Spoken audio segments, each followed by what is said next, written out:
Oain gaurko lehenengo Hizlaria aurkeztuko dizuet. Bera, Olu Jenzen da, katedraduna da Southamptongo Unibertsitatean, Erresuma Batuan, eta bere lanak komunikazioaren eta kultura digitalaren alorrean egiten du. Aditua da LGTBQ+ gazteen kulturan eta aktibismo visual digitalean. Eta eskarmentu handia du, gazteen parte-hartzeari buruzko ikerketan. Beraz, foro hau uste dut, ezin egokiagoa dela hortarako, aurretik Brightongo Unibertsitatean egin zuen lan, eta bertan sexualitatearen eta generoaren eraldaketarako ikerketa zentroaren zuzendari gisa aritu zen. Gaur egun, bere eskuartean daukan ikerketa proiektuen aztertzen du komunitate baten parte izateak nola eragiten duen gazte trans eta genero aniztasuna dutenen artean, erresilientzia sortzen eta bizirauten. Bere argitalpenen artean, niri behintzat arreta ematen didaten izenburuak daude, hola, dauka liburu bat, The Aesthetics of Global Protest, adibidez, edo Journal of Cultural Analysis and Social Change aldizkarian, Global Feminist and Queer Visual Activism ale berezia, Baliatzen dut hau, gogoratzeko leheno aipatu nahi nun eta ahaztu zait, hemen ere badago Global Protest, sarreran eman diate eskuarritxo bat, eta nik uste eta hau ere badala zuen gunea, ikertzaile gazteen gunea, eta zuen eskakizunekin etorri zaretela. Egia esan, pena da, alde egin dutela autoritate batzuk, eta lehenago aipatu nahi nuen, baina nik uste badala momentua baliatzeko eta ikertzaile bizitza duin bat eskatzeko eta nator zuen protesta horrekin. Besterik gabe, uste momentua dela Oluri bide emateko, bere hitzaldiaren izenburua da Trans and Gender Diverse Youth Backlash, Creativity, Community and Resilience. So, Olu. Thank you. Thank you very much. Thank you, Ola, for the kind invitation. Eskerrik asko. I think you've had my introduction by Ola today. So I'm a professor of media and digital culture at the Southampton University. My research is on digital visual activism and LGBTQ+ digital youth cultures using participatory research with young people in particular. So what's digital culture studies then? Maybe an area some of you are familiar with, maybe not.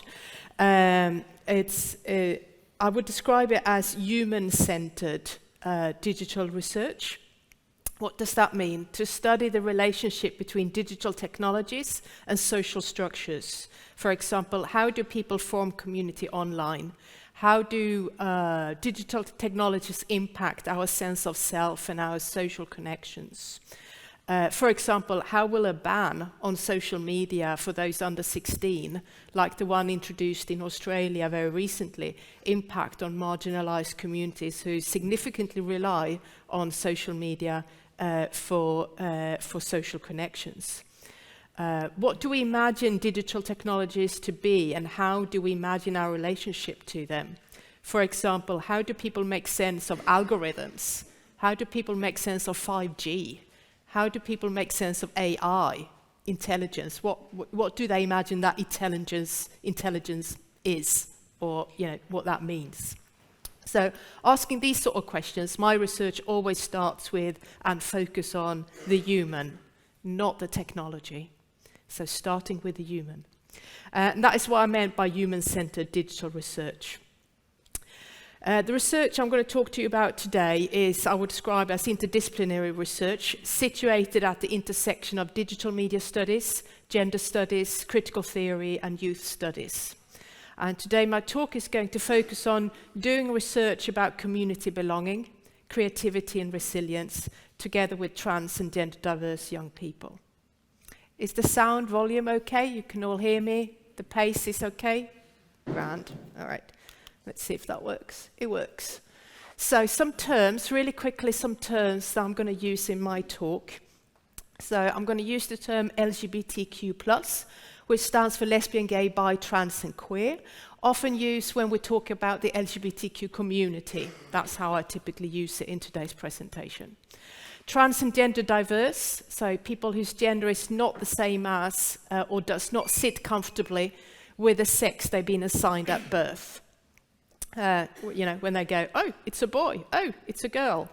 So an umbrella term including but not limited to transgender, genderqueer, gender fluid, and non-binary young people.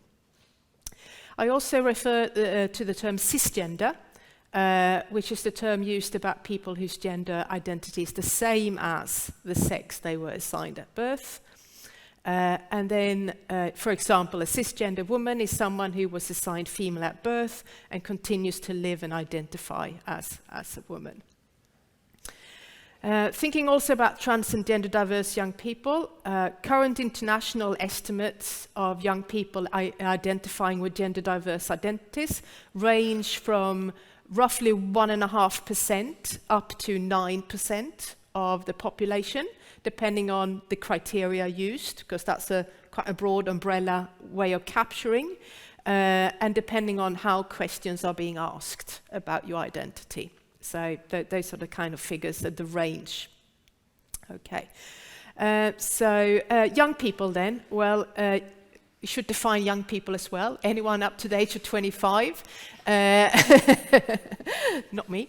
My research that I'm talking to you about today, we include people between the ages of 13 to 25. So I've worked with LGBTQ youth communities since 2010, so about 15 years now.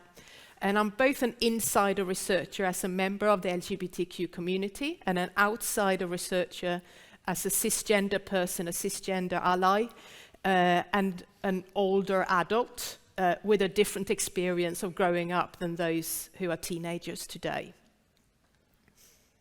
Okay.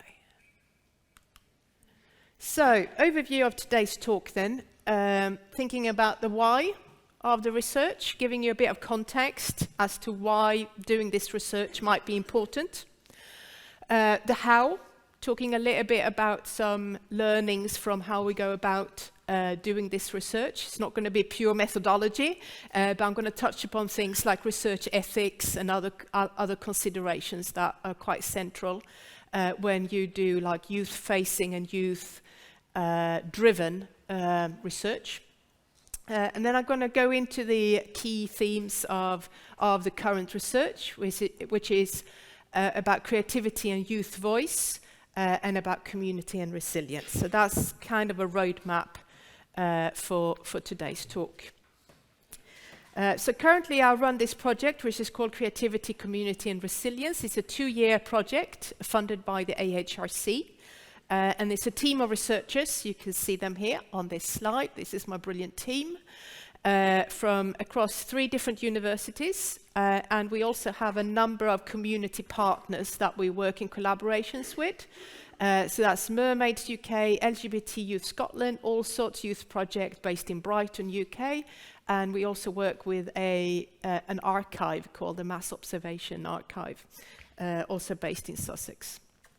So it's the first UK research project to adopt a strength-based youth rights and community-led co-creative approach, investigating how community belonging can improve livability, build collective resilience, and support the well-being of trans and gender diverse young people. So that's our focus area. In this project, we seek to tell a different story about trans and gender diverse young people, centering their creativity, vitality, and amplifying their voice. So to achieve this, we have developed our methodology, which we call Creative Youth Voice, or Create Connect. That's kind of the name we've given this youth-facing approach. And the project was co-designed with young people. So it wasn't the standard journey is that as a researcher, you design your project, you go away and you apply for funding for it. If you're lucky, you get funding, and then you go to your participants and start the research. This is not the journey we've had with this project. We started with the young people, and we involved them in the research design. We ran what you might want to call a pilot project that was mainly about consultation with the young people in around what topics do they care about, what's important to them, how would they like research to look like if they were to decide and engage with their communities. So that took a while. And then we wrote the funding application based on that, rather than based on our own adult academic ideas about what research should look like. And then once we got the funding, obviously we will continue to engage with the young people throughout. We also engage with the young people as part of the project governance. So we have a youth advisory board where we ask them for advice on decisions that we take about the project. Everything from what should the website look like to, important questions about how we run the project, about the research ethics that we apply, what should the outputs look like, all of those things. So they are central and genuine stakeholders in this research project, not just participants. Okay. So why do this research then? Well, there are a number of stress factor or stressors that some who are from the more social science and medical background in the room will be familiar with that terminology. So there's a number of stresses that will affect the livability and well-being of trans and gender diverse young people. Trans people in general are pathologized by society that reject gender diversity, but more specifically for young people, we can note hostile school environments, higher levels of victimization, such as bullying, discrimination, violence, being a victim of violence, non-supportive family situations. This is something that came through really, really strongly in a rapid response research project I did during the COVID-19 lockdown. We had quite a severe lockdown in the UK, and young people were stuck at home. And if your home is not a safe place, if your home is a hostile environment, that can really impact on your, excuse me, on your mental well-being, for example, for that long duration of time. So that really came through really strongly at that period of time, kind of came to the surface, a situation that was quite significant. And we worked also with a charity that is working with homelessness and unsafe housing for this group. And the demand, the homelessness in this group just shot through the roof during COVID-19 pandemic. So a lot of young people who are trans or gender diverse were basically put out of their housing. Right. So that kind of brought to the surface. So we're aware of these issues. Other forms of minority stress and poor experiences as well from mainstream services. If young people do seek help, they tend to have a significantly less good experience of that encounter with health services, for example, than their cis peers would have. Okay, so in short, there is an ongoing attempt, I would argue, in the UK to roll back human rights for trans young people, particularly access to healthcare currently is at a standstill, and lack of protection in schools. Those are two really key burning areas. So we think about here the socio-political climate and media representation as well, being a media scholar. So I will talk a bit more about that in the next section. Let me just scroll down. Okay. A few other aspects. We're also acutely aware that this group is over-monitored, hyper-surveyed. And that's something they got in common with some other groups of youth, like Black urban youth, for example, are hyper-surveyed as a comparison. So this is why I bring this up, is because this is the reason why it felt important to me to seek out ways of doing research that does not further contribute to that experience of forever being asked to explain yourself to others in terms that are on their condition, not on your terms. So this is an experience that a lot of the young people have. So we're trying to design the research so it doesn't further ingrain that experience, doesn't fall into that same pattern. And also, lastly then, the vast majority of research with this group across disciplines is based on what we call a deficit model. So what is a deficit model? Well, it's an approach that will emphasize lack and risk, emphasize problems. This is problematic for a number of reasons. Why would you think that is problematic? If we overemphasize risk and those areas.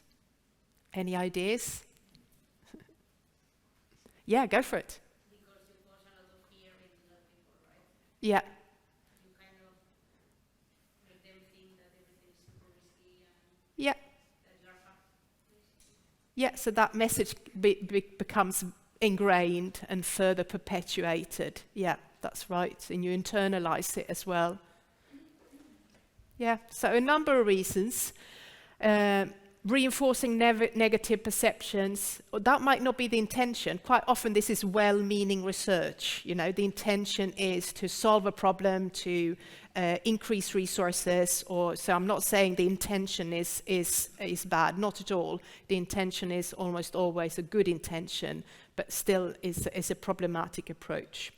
It often lacks nuance, so by exclusively focusing on problem areas, and what that means as well is that it tends to remove agency from the young people themselves, put that in the hands of service providers or others.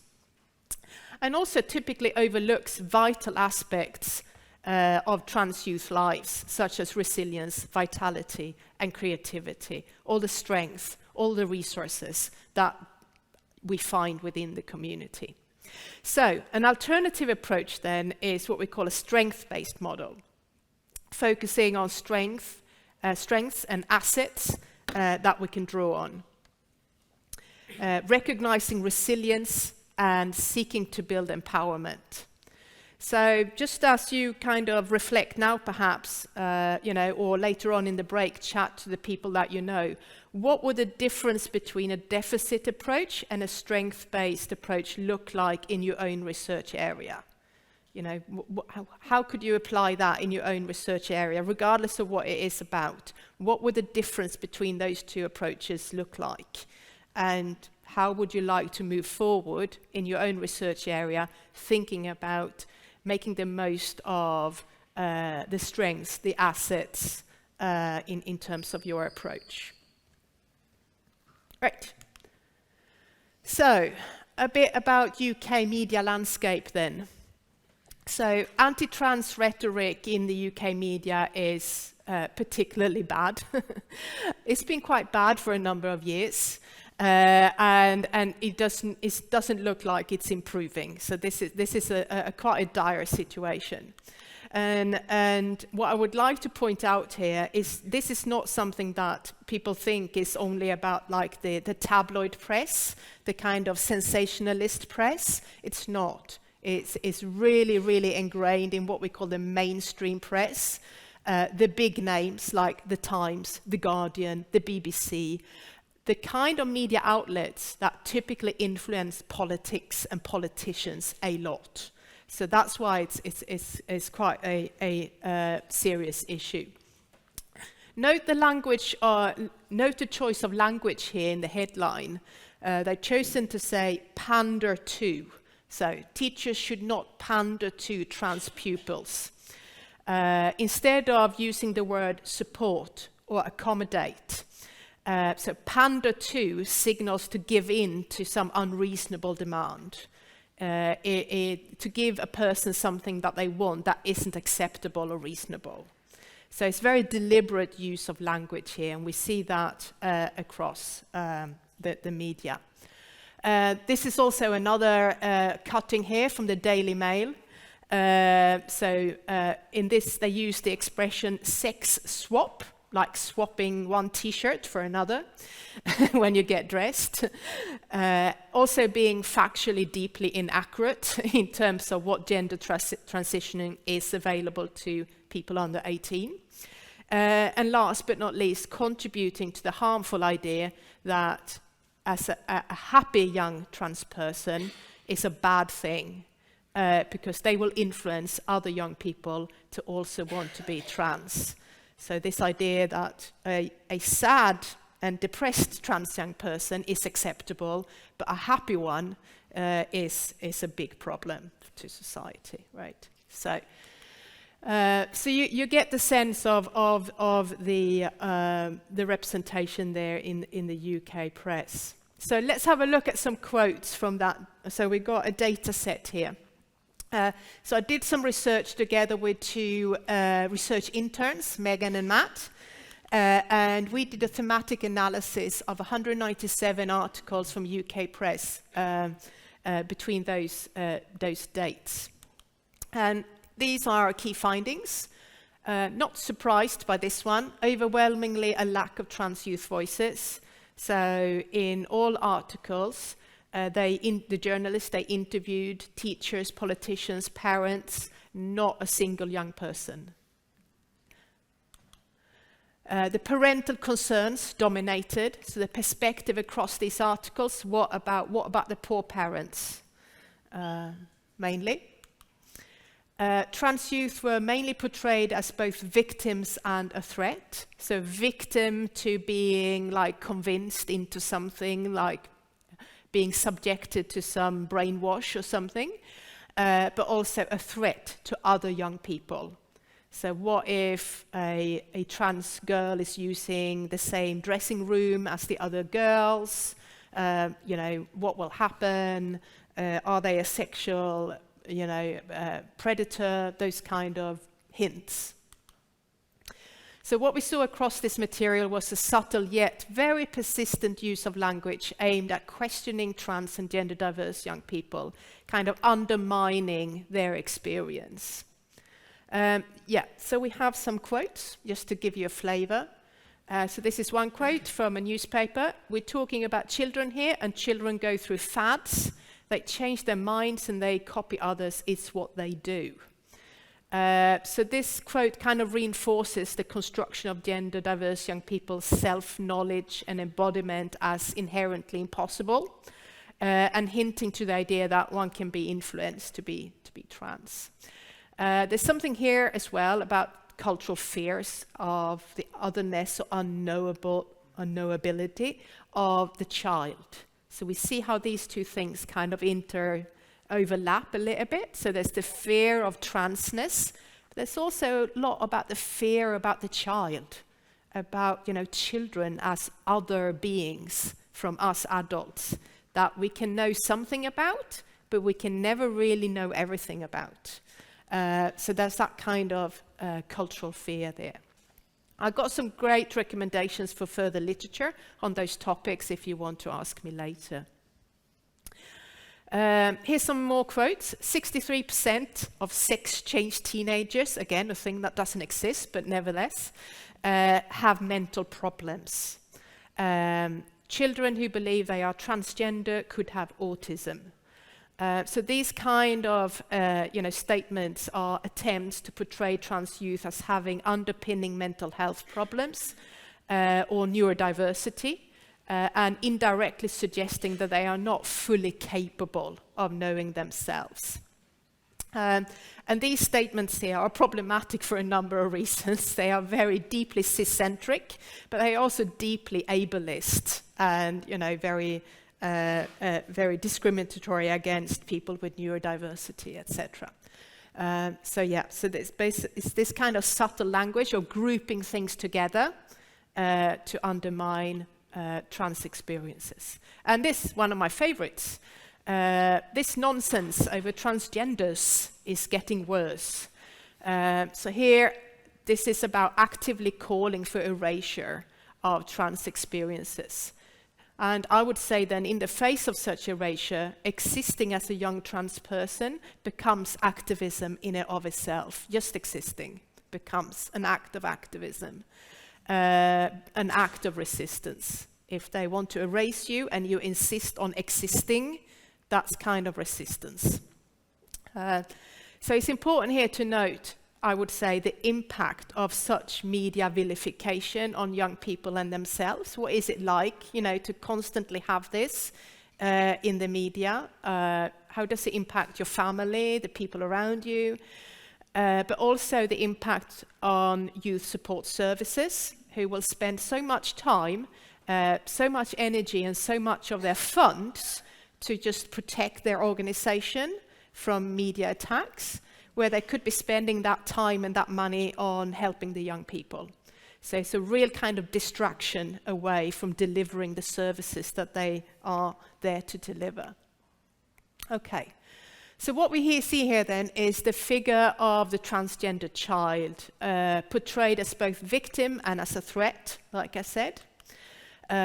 Portrayed as vulnerable to manipulation or persuasion, but also portrayed as a threat, particularly to cis girls. So this is then a very gendered form of vulnerability. There are certain groups that can and are kind of performing vulnerabilities, and others are refused vulnerability. And also what we see here, that they are portrayed as a symbolic threat to ciscentric world order and a gender regime. So people are just upset about the concept itself, the fact that people exist. All right. So moving on then to the theme of backlash. So what is backlash? You've probably heard this word before. So it could be, the active fight to remove or limit the rights of groups of people, for example, women, for example, LGBTQ people, as this talks concern trans people. So, for example, it could be about removing laws or attempt to remove laws that are meant to protect people. It's about the active resistance to diversity itself. So try to constrain diversity, removing diversity policies from universities, for example. Removal of research funding. You see this very much being the case under the Trump administration at the moment, affecting all kinds of disciplines to remove research funding. But also, as we have experienced, trawling of academics, activists, and politicians. So, in terms of, journalists going after academics who work in this area. I can't believe that taxpayers' money is going to this type of research, that kind of thing. Yeah. So that's the kind of backlash that we're dealing with at the moment. And we see these kind of things being played out afresh in several societies across the world. Currently, I've given some examples from the US, where the Trump administration has made it their mission to enforce a binary and essentialist definition of sex, and ordering government agencies to end all references and consideration of a person's gender identity. That's ongoing. In the UK, currently we have the Supreme Court judgment about the equalities legislation, also enforcing a biological definition, or what they perceive being a biological perception, what is actually more like a theoretical binary definition on what sex means in the equalities law. And And you know, that's fine in terms of legal speech. You could consider that a clarification, but it has real impact on public services such as hospitals, restaurants, leisure facilities, shelters, sport clubs, schools. You know, so very much currently in public media, we are down again to these tired old questions of toilets. Who's going to use what toilet? And so that seems like we're taking a real step back in terms of that situation. And my question is here, what will happen to well-functioning, supportive arrangements allowing trans youth and to socially live their authentic selves? What will happen to those facilities if these kind of things are being imposed on them? So early stages of that, and we will see what it will look like in policy implementation. We don't know yet. Okay, thinking then about community and resilience. You know, despite all these things, despite the backlash that we are currently experiencing, you know, what we want to focus on in this project is questions like this. How do we use our creativity to build collective resilience when facing societal challenges? So I've painted a picture, haven't I, of what those challenges might be. So that's kind of shifting the focus away from those things onto this. Okay. So I'm moving now into the how of the research. So how do we engage trans youth in participatory research? And these are just some of our methods that we use in the Create Connect project. So we use creative workshops. We work with artists and creative facilitators to run different types of activities with groups of young people, doing activities that they have decided that they want to do, things they are interested in, everything from zine making to photography to 3D modeling, you know, a whole range of different things where we work with professional artists to have these activities, and we produce responses to our research questions and our prompts, you know, our thinking prompts, using words, but also using images and other types of expression. So these workshops are about expanding, you know, what does research data look like, but also expanding how we ask participants to express themselves. So moving away from the whole traditional interview situation or your traditional focus group situation into a more kind of multi-layered form of responding to certain questions. Not all young people can come to group. So we also have a version of this activity that we call art boxes, where we send out an art box to young people who would like to participate remotely. And they can then work on the prompts, work on the questions themselves in their own time. And then we catch up with them and talk about what they produced using the arts material that we've sent them. So that then is like a video interview, if you like, where we talk. It's more like a conversation where we check in with them and we talk about the sort of things that they produced. We also use a method that I've developed earlier with young people, what I call a digital walkthrough interview. And again, this is a methodology that has got the purpose of shifting the agency away from the researcher onto the young person. So they get to decide what material we are looking at. So if you think about, we both sit in front of an iPad or we both sit in front of a computer, and the young person will decide what content we will look at. You know, what videos should we look at? What's interesting to them? What websites should we take a look at and talk about? So it's kind of a show and tell kind of situation. And we move in a very organic way using hyperlinks and things that catch our interest. So there's no kind of preset journey. So it's like a journey, and the young person will decide what that journey is. And then we screenshot And we do that in a way that we always ask for permission at every stage. You know, do you think we should screenshot this particular view? Should we include it in the data set, or should we just move on? You know, that kind of conversation. So that's the digital walkthrough interview that we do with young people talking about topics that's to do with online community building. So where do they go online to seek out community? How do they contribute themselves to building community online? What does those activities look like? And then most recently, we run a campaign called the One Day Diary. And this is where we produced a workbook for young people to help them, to scaffold, if you like, to give them some support to write a diary about one day in their life. Just an ordinary day. Nothing special, just a day, just like it happened. You know, and they can do that in writing, they can do it in drawing, they can do it as a video, they can do it in images, they can do voice notes, anything, any way of expressing themselves is fine. Why are we doing this? Why are we interested in this? Well, there's a number of reasons, and one key reason is that we want to move away from the often dramatized and sensationalist narrative around trans young people. It's all about their transness, you know, and their difference.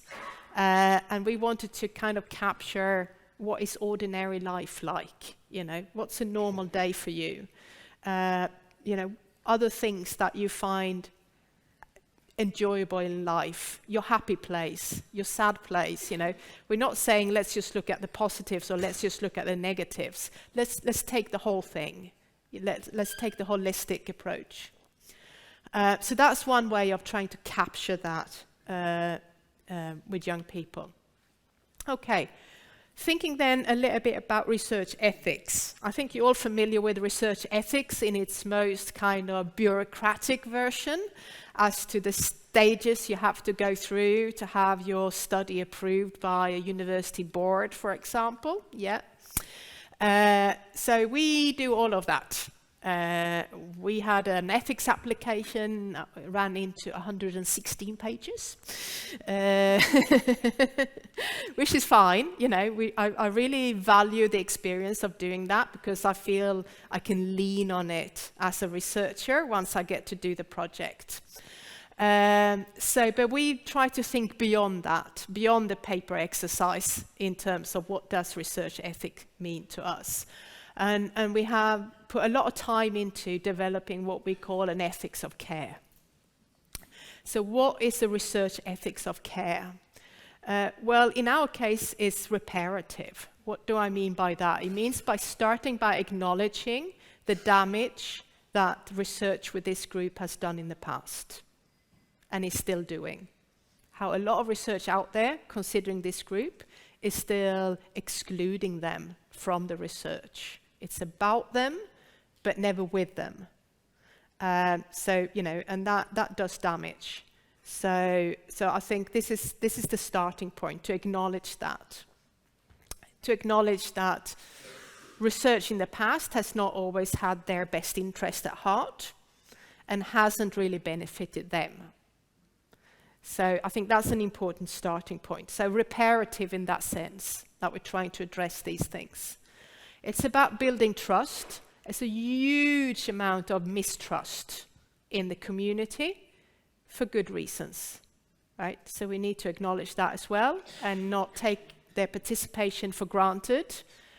Try to really understand what that mistrust is about and how we can address that, how we can start to build trust. And I think one way potentially of doing a small step towards that is to engage young people from the outset in the research design already.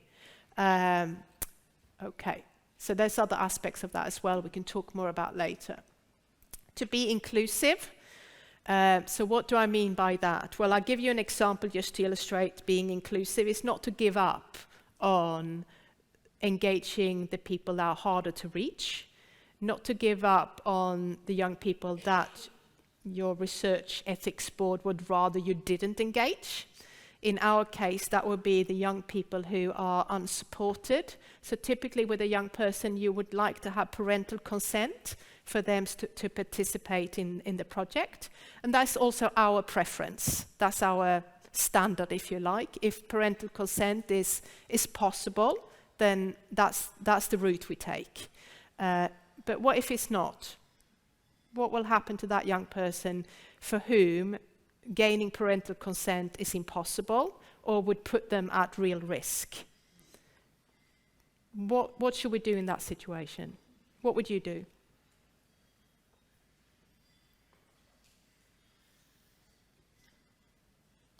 Do we say, sorry, you can't be part of this? Your friend sitting next to you who got parental consent, they can be part of it, but you can't. You can do the activity, but you can't be part of the research. Or what do we do? Is that fair? So what can we do? That's what the ethics board would prefer we did. Not to go there, too risky. Well, we take the risk and we apply something that is called the Gillick competency test. Again, those from the health sciences will be familiar with this, and the Fraser framework. It's quite often used in situations, for example, where school nurses deliver information about contraception, for example, or prescribe contraception, where it would be really problematic and involve the young person's parents in that decision. So you have to try and find a way of assessing the young person in front of you, their capabilities of making independent decisions and their understanding of what are they participating in. So we have designed a game, which is like an age-appropriate game, which is like find your own adventure type of game, where we, in their language, we will be able to do that assessment, to take them through and assess in a very profound way their ability to understand the project, what the activity involves, the risks involved, etc., etc., to then arrive at a decision whether we think they can participate and give themselves consent to participate. So this is not the standard model, and it involves like having a youth workers present to support the young person in that situation, because you don't want to have an unequal power dynamic between me, the researcher, and the young person, you know, feeling under any pressure in any way to give the right answers or anything like that. So it's very, very important that we work in collaboration with the youth workers who are there to support the young person, to be their voice in the room. Yeah. So it takes a lot of logistics, takes a lot of time to do this, but we feel it's an ethics of care. So again, I'm happy to hear your thoughts on that, your criticisms, you know, the way that you imagine that what that look like in a scenario that perhaps will be applicable to your own research. So that's what I mean by being inclusive. It's not just, you know, issue an invitation, everyone can come along. It really plays out at that granular micro level. Okay. To maximize participants' agency, I talked about that earlier. It's about the decision that they make, you know, or at every stage of the research. I want to do this activity, but not that one. I want to answer these questions, but not these ones. I'm fine with you using this data, but not this data. So that kind of involving them at that kind of detail level about their agency. And to do better. This is our aim. To try and find ways of doing research that are more participatory, more kind of balanced in terms of the power relationship, that center the young people and their voices, and try to influence other people to also do better. Okay, so on to creativity and youth voice then.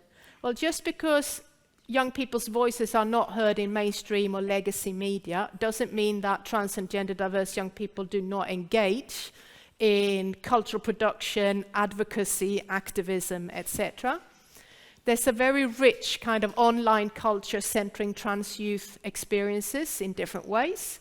And in our project, we seek to amplify trans youth voices, but also make spaces for narratives that are less prominent, like I said earlier, you know, everyday life, community, etc. We do that through the diaries, we do it through zine making, and in our research, we see narratives of hope, joy, and care emerging already at this early stage. So I think that for us is kind of quite telling. Here's some examples for online activism.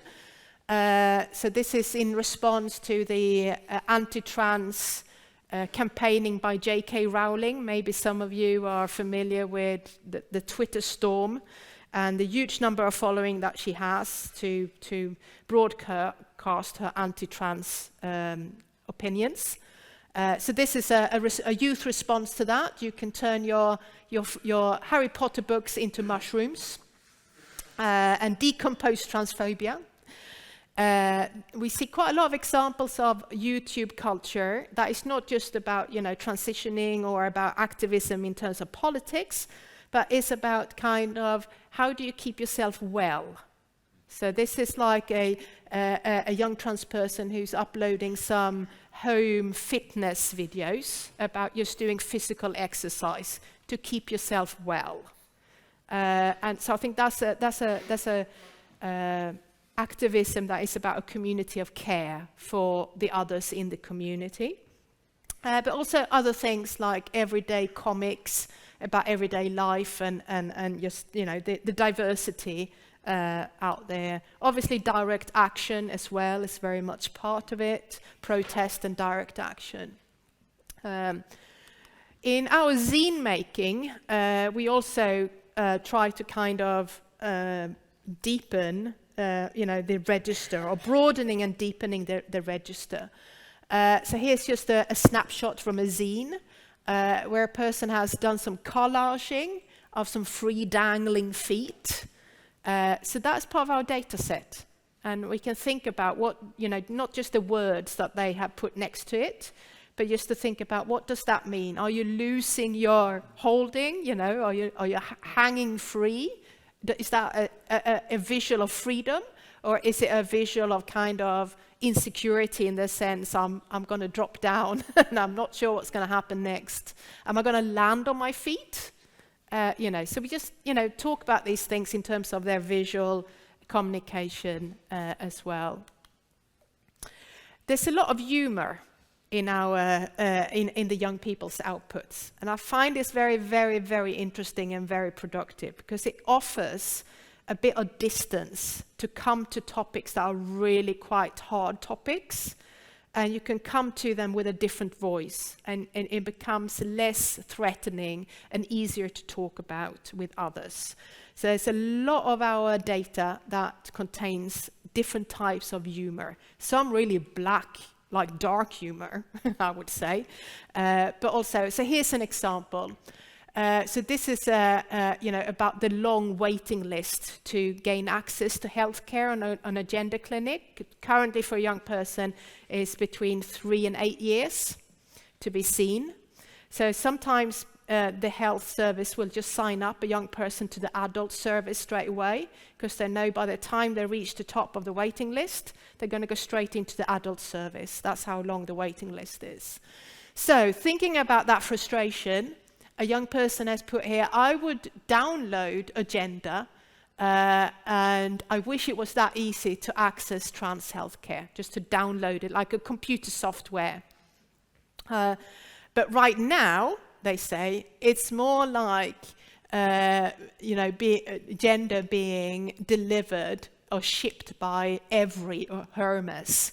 These are two like delivery companies in the UK that are not particularly known for good service. Yeah, so it will take ages, and that's the parcel, and that's the delivery service man there or woman there, in their experience. So this is a kind of a humoristic approach to very, very serious and deeply felt frustration. Okay, So, to move towards concluding then, thinking about community and resilience. So we are looking at the role of social connectedness and community in fostering collective resilience and well-being. And I use that term deliberately, collective resilience. This is not about kind of the neoliberal resilience of sort yourself out using a self-help app.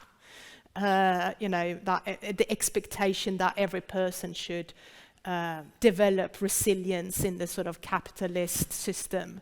It's about collective resilience. It's about, communities of care. What we find here emerging then is that despite the compounding challenges that I've outlined earlier, trans and gender diverse young people demonstrate the capacity to respond to hostility, social rejection and discrimination through activism, through peer support, and they are by and large very hopeful about the way in which they might impact the world in the future. So I think there's something there of value to try and kind of capitalize on and nurture in terms of that hope, that sense of hope, and seeing a future. And sometimes they just simple offerings of their own experience to other members of the community can look like this. This is a typical Instagram post, if you like. My self-care routines often depend on my state of well-being. If it's overall good, then reading, cooking nice food, playing video games helped. Otherwise, it will be much more basic. So if I'm not feeling that great, I will stick to a more basic level, showering regularly, so looking after oneself's personal hygiene, cooking, full stop, just cooking and having something to eat, or getting dressed in the morning.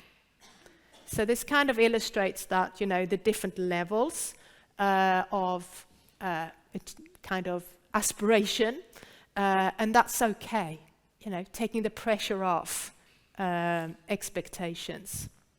So, researching different collective responses to structural inequalities that impact trans and gender diverse livability.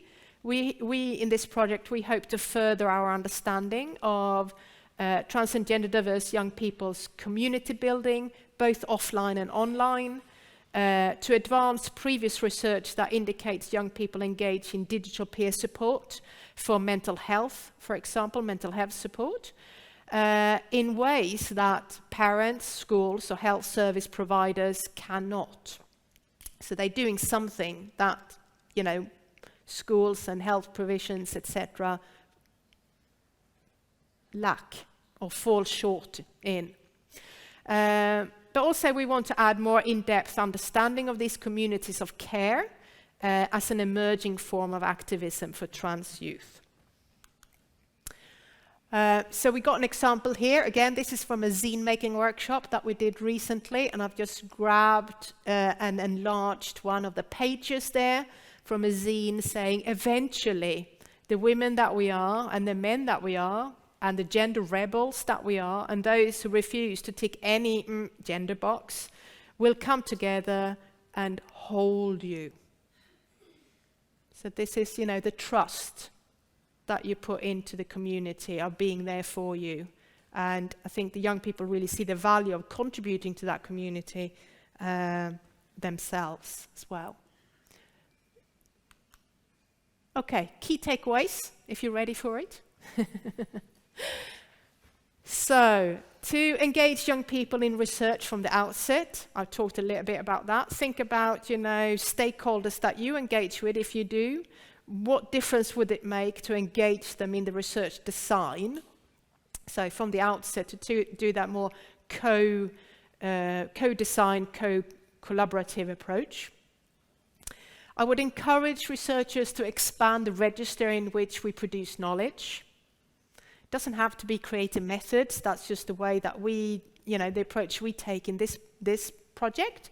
There are numerous other ways that we can produce knowledge, acknowledge knowledge from different sources, different modes, different formats. Validate that knowledge that comes from within communities. as opposed to expert knowledge. And consider young people, in my case, in my research, to consider young people being experts in their own life experiences. That's a good starting point. Consider what an ethics of care may look like in your field, whatever discipline you are in. What would an ethics of care look like? To expand, that's a duplicate. See, I really thought that was important, didn't I? I put it twice. Okay. Lastly then, to advocate for a rights or strength-based approach instead of a deficit approach. So we take a children's rights approach, a trans rights approach, a strength-based approach in this project, and we want to look carefully at what that means as opposed to a deficit approach. So I would encourage others to think about what would that look like in your own research, regardless of your topic, and what are the possibilities, what are the new avenues that would open up for you. And that is it from me. Thank you very much.